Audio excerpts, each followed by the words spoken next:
Hello everyone. In this video, we'll show you how to embed a LinkedIn feed on a WordPress website. Step 1.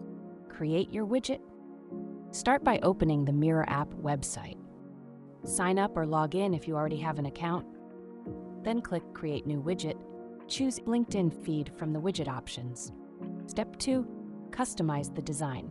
Select the source you want to connect and go to the Design section to edit what you want to display on your website. Once your feed is connected, you can customize how it looks. Adjust the layout, card style, spacing, and other design settings to match your website. When everything looks right, click the Publish button and copy the installation code in just one click. Step 3. Add it to WordPress. Log into your WordPress account and click the Edit Site button. In the editor, click the plus button and choose the Custom HTML option.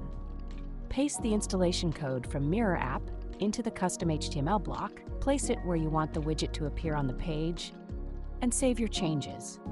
Done! The widget will now appear on your website. Please note that some custom code options in WordPress may depend on your current plan. For more information, visit our Help Center and explore the links in the description.